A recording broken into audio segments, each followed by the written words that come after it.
With the NBA trade deadline now in the rearview mirror, the Raptors have their sights on the postseason, trying to make some noise. Hey everyone, Rob Wong, joined alongside by Toronto Sun Raptors beat writer Mike Ganter.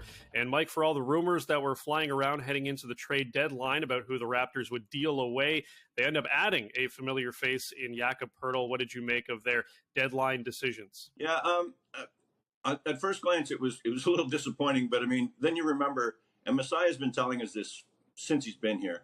This isn't when he likes to do his business. Like this is not the time of year. He doesn't think he gets good value now. He thinks he has more leverage come summertime. So unless he's in contention and completely in contention, he's not going to make that big move. And we saw that with Marc Gasol.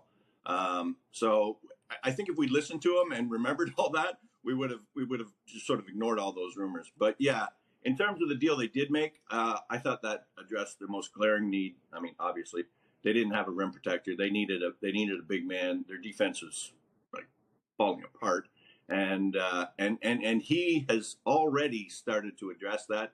I mean, the 43-point quarter last night against Orlando in the second, that was bad defense. Jakob was on for probably half that quarter, I think it was. But he is without a doubt a defensive solution. Maybe not the entire solution, but he will certainly help. And I think this team's defense is going to get better with him back there. I think when he's out on the perimeter, he needs his teammates to remember the term help defense, because there were too many times last night when I looked out and I saw Jakob out on the perimeter, and the guy gets by him and he turns around expecting someone to be there, and the guy's got a free path to the rim. So, I mean, if they clean that up, they'll be further along, and they certainly did in the second half. But overall, I would say the trade deadline was probably a positive for Toronto, I would say, at this point.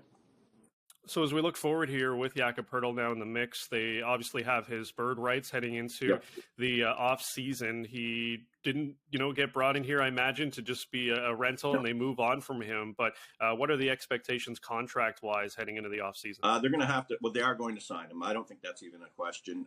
It's just a matter of how are they going to sign him. They've got three guys that they've got to go out and sign if that is in fact the plan. And Fred VanVleet, Gary Trent Jr. and Jakob Poeltl, and that just doing that would put you over the tax, and they're not going to go into the tax in a non-contention year, and they're not at that stage yet in their development. So something else is going to have to shake out. They'll probably get off the money on Otto Porter Jr. I would think they'll find a way to move some other money somewhere else. I don't know for a fact that Gary Trent and Fred are both back. Maybe one of them moves. Maybe they move off of OG and they cashing on that haul of assets that apparently is out there for them. But I think you'll see. I think Poeltl for sure. The fact that they've already spent a first round pick and a couple of seconds on him, they're not going to just use this as a rental. So he'll be back. Lastly, the Raptors are attempting to make the postseason, or at a minimum, a play-in game. Right now, Vegas does have them as underdogs to do it, but we've seen flashes of great play and clearly not so great play from this team. Mike, what do you think their ultimate ceiling is? Ultimate ceiling for me is a first-round loss. Though I think they can get into the playoff. I think they will get into the play-in. I think they can win that game, and then. But the first round, I mean, you look at the East, there's four good teams in the East in Milwaukee, Boston, Philadelphia, and Cleveland. Toronto's played one of those teams well, and that's Cleveland. And right now they would be the four seed. So if you get in as an 8, you're not going to be playing the 4. You're going to be playing the 1. So I don't see them getting past. Like, that would be the ultimate, getting to a first round playoff series. And, just getting this group a little more experience with each other. I mean, now that Jakob's in, just sort of figuring it out. I think they've rectified a few things. They're not there yet. Their defense, like, again, that 43-point second quarter last night tells you all you need to know about where the defense is. That still has a long way to go. But offensively, I think they're back on track. And they're putting in the work right now, or they have been putting in the work for the past 6 weeks to sort of rectify everything else. We'll see where it goes. But, not a high ceiling for sure.